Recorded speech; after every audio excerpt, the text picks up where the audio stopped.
Hola una vez más. Hoy traemos un vídeo un poco diferente porque no vamos a hacer las glosas a ningún álbum, sino que vamos a hacer una reflexión comiquera sobre un tema que yo creo que muchos nos hemos preguntado muchas veces y bueno, vamos a ver qué hacemos de ello. Entonces, bueno, el tema es si realmente Hergé acertó y tenía razón en decir que Tintín era él y que si otros retomasen Tintín, pues no sería lo mismo, ¿no? Y qué es lo que ha llevado a que Tintín no continúe una vez desaparecido Hergé.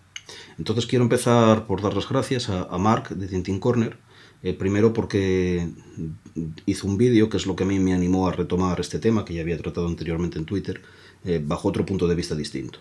Entonces el vídeo que hizo Mark va sobre Tintín y el tramo cero, es una pasada de vídeo y os voy a dejar la descripción, perdón, la dirección en la descripción de este vídeo para que lo podáis ver si queréis. Y bueno, yo os lo recomiendo muchísimo porque es un vídeo súper currado con un montón de información y muy bien hecho a nivel de edición y muy bien hecho a todos los niveles. Y él además muy generosamente me ha facilitado todas las fuentes y toda la información que él utilizó para hacerlo y me ha servido mucho para hacer este. Y luego también os dejo en la descripción del vídeo el hilo original de Twitter que yo hice, para que, bueno, por si lo queréis leer, y si no lo queréis leer no os preocupéis, porque yo voy a volver a hablar aquí de las cosas que dije allí, y después voy a aportar, pues bueno, una nueva reflexión a mayores desde otro punto de vista. Entonces, entrando ya un poco en materia, la primera parte de este vídeo va a tratar un poco sobre lo que viene el hilo, ¿no? Y es lo que yo allí llamaba el caso Blake y Mortimer.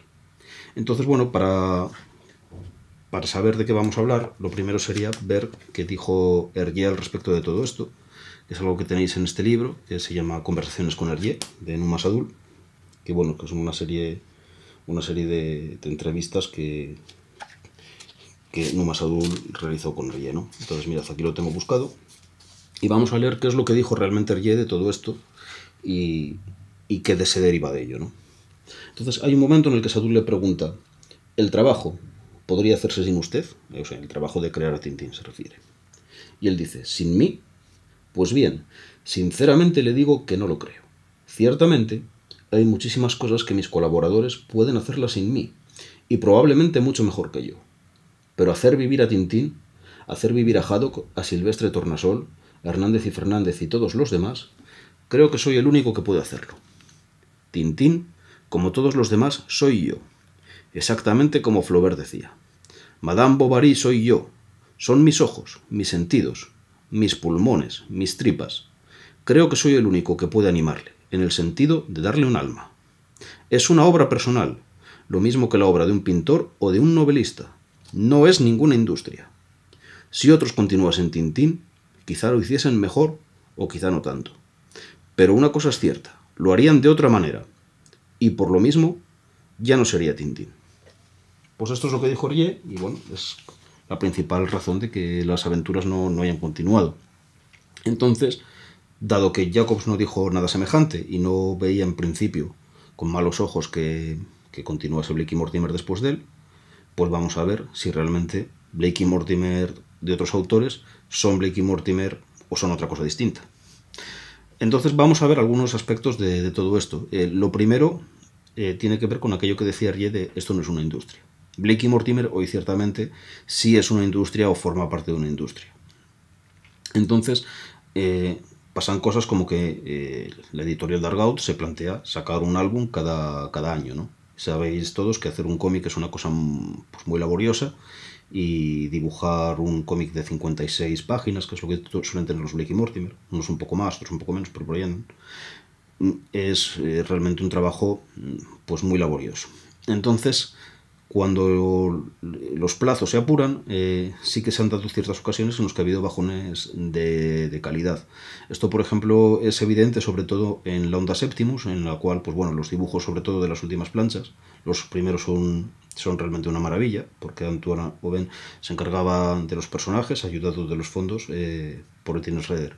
Y Antoine Oven es un autor pues, de un grandísimo talento. Sin embargo, en las últimas planchas no le dio tiempo a llegar y se encargó también de los personajes Etienne Schroeder, y el bajón es realmente tremendo. Schroeder hace los fondos muy bien, pero los personajes casi parecen dibujados por un amateur. Es un desastre aquello. Entonces, esto es algo que Jacobs nunca hubiera permitido. Por ejemplo, Jacobs era un autor ultra perfeccionista, y no vemos un bajón de calidad en cuanto a dibujo en ninguno de sus álbumes.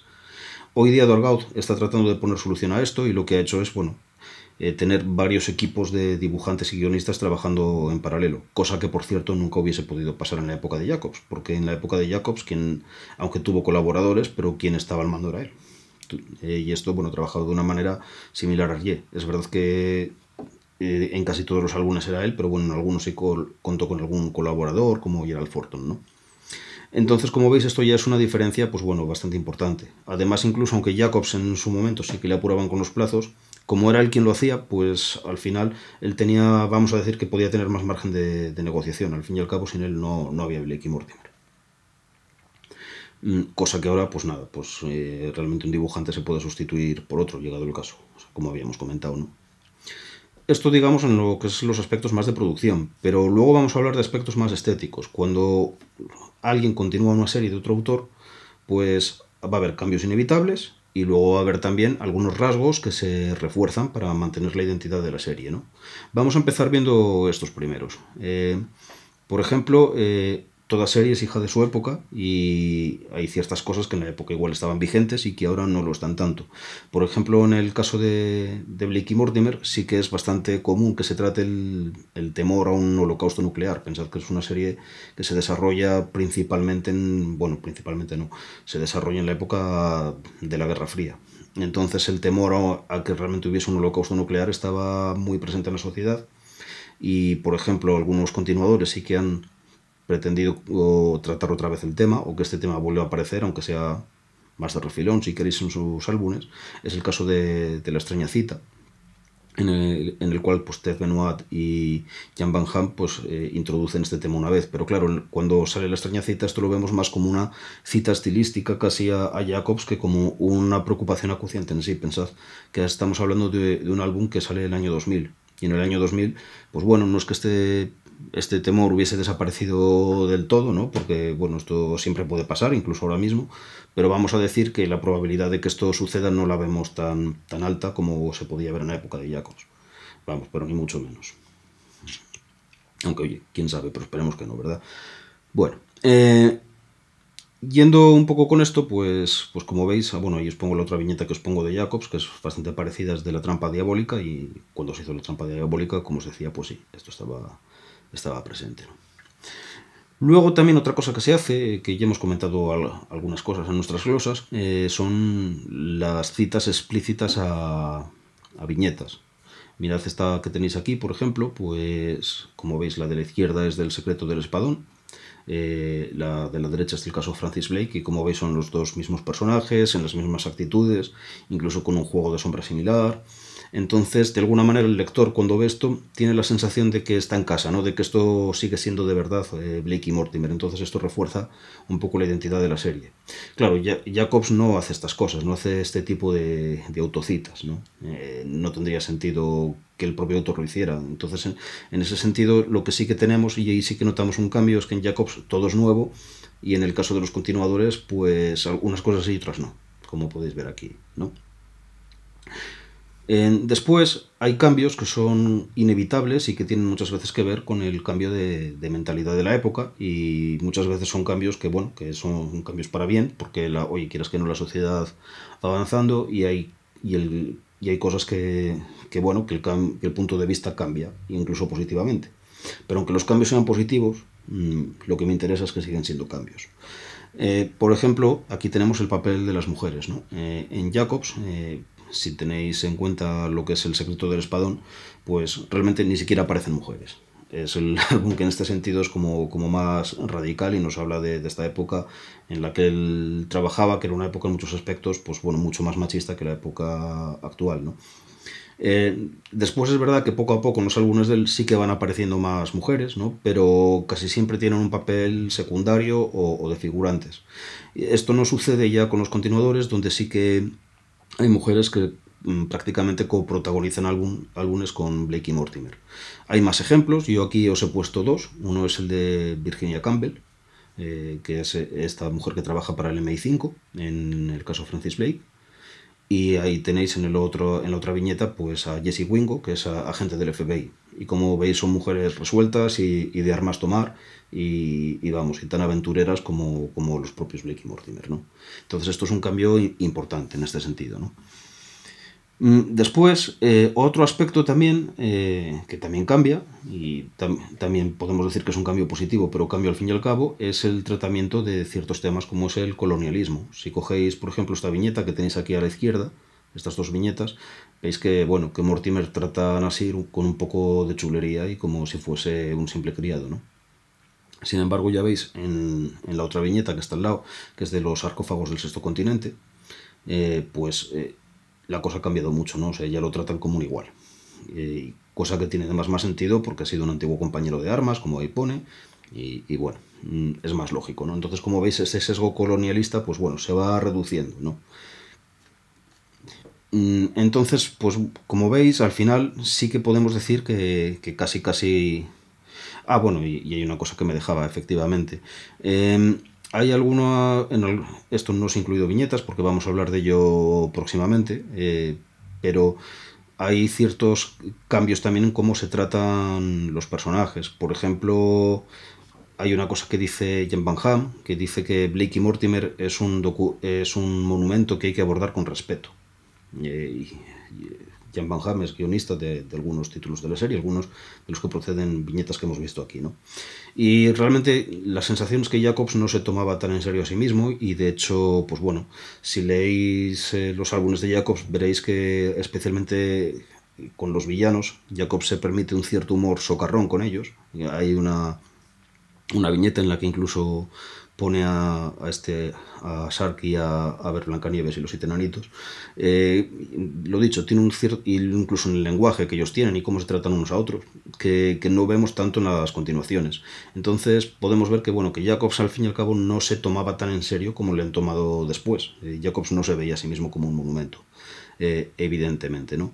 Y luego otro de los aspectos que salen, por ejemplo, esto es algo que sale en el último espadón, sale un chiste en el cual hay dos personajes que están en el Central Club y que hacen una alusión a que pues, si Blake y Mortimer serán dos homosexuales encubiertos, ¿no? Y hacen un chiste un poco que a mí me recuerda a algunos que aparecen en la vida privada de Sherlock Holmes, de Billy Wilder, ¿no? Y bueno, Jacobs nunca hizo nada remotamente similar. Entonces, como veis, incluso el tratamiento de los personajes, pues bueno, pues cambia. Y es inevitable también que esto suceda así, ¿no? Entonces, finalizando, la conclusión que podemos sacar es que quiero dejar claro que a mí las continuaciones de Blake y Mortimer me parecen muy disfrutables, y de hecho hay algunas que me gustan muchísimo, pero no dejan de ser algo diferente. Entonces, en este sentido, creo que Rie tenía razón y hay que dársela, ¿no? Entonces vamos a ver ahora la segunda parte, lo que sería si hay algo parecido sobre el mismo Tintín. Yo en el hilo partía de que no, pero realmente pensándolo bien, sí que hay cosas parecidas dentro del mismo Tintín, porque por lo menos hay 3 casos en Vida de Hergé en los cuales se hizo algo parecido a un Tintín sin Hergé. 2 de ellos no llegaron a ver la luz y el otro sí, y lo tenemos probablemente muchos de nosotros en nuestras estanterías, ¿no? Entonces el primer caso sería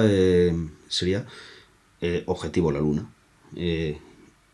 Objetivo la Luna sí que se hizo el álbum, pero no se hizo como se iba a hacer en un primer momento. Entonces, en un momento en el que Hergé se sentía un poco falto de inspiración, ya sabéis que él después, sobre todo de la Segunda Guerra Mundial, tuvo crisis y depresiones periódicas. Entonces, cuando esto ocurría, pues él realmente trataba de pedir ayuda a otras personas, ¿no? Y entonces la primera idea del guión, pues no la hizo él, sino que le pidió ayuda a Jacques van Melkebeek. Recordáis que es el amigo que había presentado además a Hergé y Jacobs y que había dado a Hergé muchas veces ideas para álbumes, pero él le pidió en este caso que hiciese un guión y que lo hiciese junto a Bernard Heuvelmans, que le podía asesorar técnicamente, ¿no? Y entonces la idea era hacer un guión de ciencia ficción, precisamente, pues bueno, como Jacobs acababa de sacar El secreto del espadón, pues para poder hacer él también una historia de ciencia ficción y poder en cierto punto competir con él, ¿no? Entonces, mirad, en este libro, que es, que es Hergé, hijo de Tintín, de Benoit Peters, pues cuenta un poco la historia de este guión. Y tenemos como como tenéis aquí, pues como un pequeño, Pone aquí comentarios y sugerencias para parte 2, que son notas para este guión, ¿no? Entonces, bueno, el guión es un auténtico desastre, y parece hecho por Homer Simpson. No obstante, bueno, tenéis ahora en pantalla que Hergé llegó a dibujar una plancha para él, aunque después decidió abandonarlo. Pero bueno, fijaros de qué iba a tratar. Dice Benoit Peters: según estas notas, el profesor Callis habría sido sobornado utilizando su amor por Rita Hayworth. El profesor Callis iba a ser uno de los, ¿no?, a la que desea regalarle un brillante enorme. Dice: al villano que lo manipula lo llaman el rey del radio. Quiere ser el primero en explorar las riquezas de la luna. Dice, lo cual, dice Benoit Peters, es una repetición con respecto a la estrella misteriosa. El tono general no puede ser más anti-hergueano y hay numerosos ejemplos de vulgarismos y contrasentidos. Y ahora cita directamente las notas. Y os leo. Se procede al bautismo del cohete. Lo ideal sería que apareciera una estrella de cine tipo Rita Hayworth o Betty Grable. A falta de ellas, el señor Spark, delegado belga de la ONU, lo bautizan con whisky. Haddock trata de controlar su indignación. En un momento de barullo, lame amorosamente el cohete, que todavía gotea whisky. Los héroes entran en el cohete por la escala lateral. Último saludo por el ojo de buey. Se evalúa la llanura que rodea el cohete. Las llamas comienzan a amarillear y se levantan remolinos de humo. Gritos de horror. Dos hombres están enganchados a uno de sus alerones. Son Hernández y Fernández, que ejecutaban la última ronda mientras husmeaban alrededor de la nave. Están completamente negros por los gases de escape. Unos técnicos radiotelegrafían a Tintín. Dos negros, probablemente saboteadores, están enganchados a vuestro cohete. O sea, como veis, es un auténtico desastre. Hay algunas cosas que se conservaron de él, por ejemplo, esto de que Hernández y Fernández accidentalmente acaban en el cohete, pero de una forma, como veis, mucho más elegante. Entonces, bueno, Hergé, si bien sí que llegó a dibujar la primera página, pues rechazó afortunadamente este guión y fue para ello aconsejado por su mujer, Germaine, quien escribe una carta que menciona que también aquí Peters, en el cual con mucha perspicacia, fijaros lo que le dice Germaine a Hergé. Cada vez me doy más cuenta de que nadie te puede ayudar, al menos en el tema de los guiones. Después de todo, si estos no salen de ti, ¿cómo van a interesarte? Creo que tú mismo ya te has dado cuenta. Eso es bueno. Estoy convencida de que incluso el menor punto de partida de una historia completamente tuya, que hayas pensado tú y que haya salido de ti, daría excelentes resultados y volvería a engancharte. Sí, volvería a engancharte. Ya que, como veis, Germaine, pues realmente dio en el clavo, ¿no?, con toda esta cuestión. Muy bien, entonces esto sería el primer caso, que como veis, bueno, Hergé abandonó y como sabemos, pues finalmente realizó la aventura lunar, pero ya con un guión propio, en el cual, pues sí, los colaboradores aportarían gags, como siempre hacían, pero la idea fundamental siempre era de él. Y lo que es el guión era fundamentalmente de él. Tenemos otro caso similar, y con esto vamos un poco a lo que Marc decía, con el caso de Tintín y el Termocero, que esto ya es algo posterior.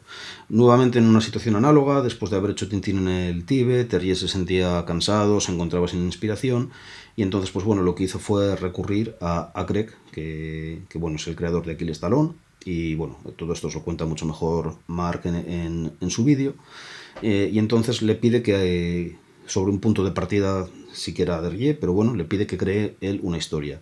Y entonces Greg le hace un guión, y era un guión que ciertamente a Hergé le gustaba. Entonces, ¿cuál fue el problema en este caso? Aunque a Hergé le gustaba el guión, él se sentía encorsetado trabajando sobre una historia completamente cerrada y que fuera una historia de otra persona. Y esta historia tan cerrada, pensad que Hergé era un creador más brújula que mapa, como se suele decir. Bueno, no sé si esto sabéis que los escritores, cuando hablan de un escritor brújula, es alguien que sí que va buscando su propia historia, ¿no? Puede haber un hilo general que ya tenga pensado, y un escritor de mapa es alguien que tiene todo completamente planteado antes de empezar a ponerse a redactar la novela. Pues en el caso del cómic es igual. Hay quien es completamente de mapa y tiene todo cerrado antes de empezar a dibujar, y Hergé era más bien brújula. Entonces, claro, Greg le dio un guión muy cerrado y él se sentía atrapado por él, porque a él sí que le gustaba, sobre esta idea general que tenía, poder improvisar cosas, añadir cosas, quitar cosas, y entonces lo abandonó porque, aunque el guión él consideraba que era bueno, pero o sea, no se veía con él. Y de hecho, como curiosidad, él, bueno, más adelante se planteó reciclar este guión para JZ y Hoko, y se lo dejó para que lo dibujasen pues Bob Demore y Jacques Martin. Y de hecho ellos llegaron a realizar algunas planchas, ¿no? Como esta que tenéis aquí. Finalmente también lo abandonaron porque surgió en aquel momento la idea de, bueno, el editor este británico Metuen, pues reclamó a Hergé que volviese a redibujar la Isla Negra por una serie de anacronismos que había, y entonces pues fue algo que le encargó a Bob Demore, y Bob Demore entonces ya abandonó también esto. Entonces, bueno, tampoco fue una aventura de JZ y Hoko. También aquí hay que puntualizar que JZ y Hoko era una serie que Hergé sentía como mucho menos personal que Tintín, y tal vez por eso, pues bueno, no tuvo ningún problema en dejarles este guión a sus dos colaboradores y que él no interviniese en el proceso, aunque finalmente no se llegase a realizar, ¿no? No obstante, este guión tiene más problemas, y es algo de que tiene que ver bastante con lo que hemos tratado antes. Por ejemplo, igual que os dije que cuando Jacobs es el creador de Blake y Mortimer, ahí es todo siempre nuevo, pues pasa también con Hergé, en el caso de Tintín, ¿no? Y este guión, si nos ponemos a mirarlo, casi es un pastiche del asunto Tornasol. Hay muchos elementos comunes. Fijaros, en ambos hay un arma inventada por Tornasol que puede ser destructiva. En este caso son unas píldoras que en contacto con el aire pueden ser muy inflamables. En el caso del asunto Tornasol es un arma de ultrasonidos. En ambos casos un personaje principal es secuestrado por unos espías. En el Termocero sería Haddock, mientras en el asunto Tornasol es el propio Tornasol. En ambos casos al final la solución estaba en casa. En el asunto Tornasol tenemos los microfilms olvidados en Molinsart, mientras que tenemos que en el caso del Termocero las píldoras que dan origen a todo, donde está la fórmula, han sido olvidadas en la gabardina de Tintín, que es donde las pone un espía al principio de la aventura, ¿no?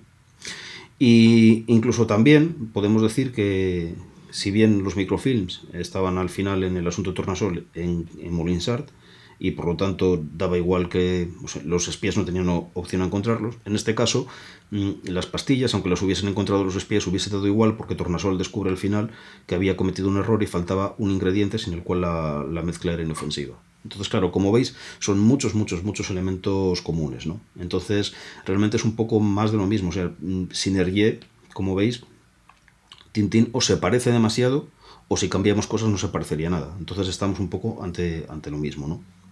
Y bueno, estos son, digamos, los dos primeros que hemos visto. Son dos casos que no llegaron a concretarse del todo, ¿no?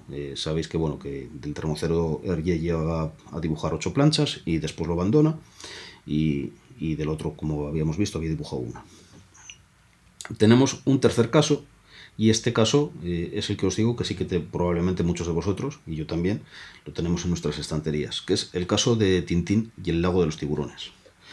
Entonces, nuevamente nos encontramos con un álbum, que en este caso sí que existe, y que es quizás lo más parecido que tenemos a un álbum acabado oficial, porque pastiches hay muchos, de Tintín sin Hergé. Y en este caso Hergé no intervino directamente en la historia, ¿no? Entonces, como todos sabéis, originalmente este álbum proviene de una película de dibujos animados, que también se salió a la luz y que podéis ver, que está basada en una historia de Greg, del mismo que había hecho el guión del Termocero, ¿no? Y esta historia, posteriormente, pues bueno, se decidió adaptarla en forma de álbum. Y curiosamente, existe una versión álbum completamente dibujada por Bob Demore. Si bien no es la que tenemos en las estanterías, porque esta la podéis encontrar por ahí de forma no oficial, pero la que salió oficialmente tiene algunos cambios. Mirad, ahí os muestro una viñeta de la versión Bob Demore y de la versión oficial. Entonces, en la versión Bob Demore, todo está dibujado por Bob Demore, personajes y fondos. Mientras que en la versión oficial se mantienen los personajes de Bob Demore, pero veis que los fondos son los fondos de la película. Esto ya marca una diferencia estética importante, ¿no? Que quizás es la razón por la que se decidió sacar la versión oficial así, para que de alguna manera este álbum se diferenciase de los álbumes, vamos a decir, que son canon en la serie, porque este álbum no es un álbum canónico, y aunque sea oficial, y de esta manera que hubiese una diferencia estética. Y la otra diferencia estética importante es el número de viñetas por página, porque, como veis, lo que son los álbumes normales de Tintín siguen un estándar que hombre, puntualmente puede variar, pero en general de tener 4 filas de viñetas por página, mientras en este solo hay 3. Entonces esto ya marca unas diferencias estéticas buscadas con toda seguridad a propósito para marcar diferencias entre una cosa y otra, ¿no? Pero bueno, esto en el fondo pues son diferencias visuales que se han buscado así, pero tampoco... Vale, está bien, pero vamos a ver que hay cosas que son un poco más profundas. Entonces, si cogemos la historia, vemos nuevamente que al igual que pasaba antes, realmente o todo está o reciclado, o lo que era nuevo eran temas que posiblemente sí que Greg y Bob Demore estaban hablando con Hergé, porque son temas que luego Hergé llevó él a sus propias obras, pero los llevó de otra manera. Entonces, por señalar un poco, mirad algunos elementos. Pues bueno, el inicio, con los bandidos en el museo y todo esto, es el inicio de La Oreja Rota. Nico y Nuska, que son los niños que salen en las viñetas estas que os mostré, bueno, que ahí se ven de espaldas, pero son ellos, no dejan de ser como una especie de versión sildaba de Joicete. La base secreta de Rastopopoulos en el fondo del lago Flechizaf recuerda muchísimo a la del científico del Rayo Misterioso, que tiene una base submarina también. El Rayo Misterioso es un álbum de José Cojoco. No aparece en las aventuras de Tintín, pero sí aparece en otra obra de Hergé, ¿no? En este caso. Y bueno, volvemos a tener el submarino de Tornasol, que se retoma. Tenemos a un Haddock que juega al golf de manera un poco snob. Esta actitud de snob de Haddock sí la habíamos visto, por ejemplo, en las 7 bolas de cristal. Y entonces, en principio, lo único que sería nuevo, si no tenemos en cuenta La Oreja Rota, donde sí que aparecía ya una vez más esta idea de las copias de las obras de arte, ¿no? En este caso era con el fetiche de Arumbaya, es la falsificación de arte, ¿no? Y este es un tema que aquí se trata, casi podríamos decir como de atrezo en cierta manera, porque sí que aparecen, y es un poco bueno, atrezo quizás es demasiado decir, pero sí como MacGuffin de lo que va a venir después. Y sin embargo, es un tema que va a ser central en el arte alfa, pero Hergé lo va a tratar con mucha más sensibilidad y con mucha más perspicacia y con mucha más inteligencia, y donde aquí es algo que aparece un poco como de fondo. Hergé te plantea, incluso en esta aventura que como veis está inacabada, pero te plantea una reflexión sobre el arte contemporáneo y muchos aspectos del arte contemporáneo donde se puede cavar bastante hondo. Es una reflexión muy interesante la que te plantea Hergé ahí, y aquí bueno, es una cosa como más así por encima, ¿no? Entonces, claro, como veis, son o elementos que Hergé ya había tratado o elementos que Hergé sí que tenía en mente, porque todos sabéis que Hergé era muy aficionado al arte contemporáneo y estaba un poco pensando sobre ello, y que cuando él los decidió abordar, los abordó pues de una manera distinta y en este caso yo os diría que mucho mejor, está claro. Y eso que el álbum no llegó a acabarlo y todavía es un álbum que genera más preguntas que respuestas, pero por lo que hay, ya os digo que mucho mejor. Entonces, claro, ¿qué podemos sacar como conclusión final de todo esto? Pues bueno, Hergé sabemos lo que hemos visto aquí, que no fue capaz de trabajar sobre historias ajenas. Bien porque eran absurdas, como era el caso de esa primera versión de Objetivo a la Luna, que era un desastre, o bien porque, si bien no eran absurdas y estaban bien hechas, se sentía encorsetado por ellas. Y en todo caso, como veis, las historias que sí que tenemos, hechas por Greg en este caso, donde Hergé no intervino o directamente, se parecían curiosamente demasiado a Tintín. No tenían alma, como decía Hergé al principio, ¿no? Entonces, yo la conclusión que saco de esto es que efectivamente Hergé tenía razón. Tintín era él. Y si alguna vez alguien lo continúa, tendrá o bien que repetir los mismos patrones, con lo cual será un pastiche, por más oficial que sea, o bien hacer algo completamente diferente, que podrá ser muy bueno, como pasa con álbumes de Blake y Mortimer. Pero en todo caso ya no será exactamente el mismo Tintín. Entonces al final sí que nos encontramos ante una obra personal y Hergé tenía razón al afirmar que así era. Pues bueno, con esto me despido por hoy. Si os ha gustado esta reflexión os invito a suscribiros al canal, donde haremos más cosas de estas, además de seguir analizando álbumes. Y también os invito a dar un like, que eso siempre me ayuda a que el vídeo llegue a más gente, ¿no? Pues bueno, muchas gracias a todos y hasta el próximo día.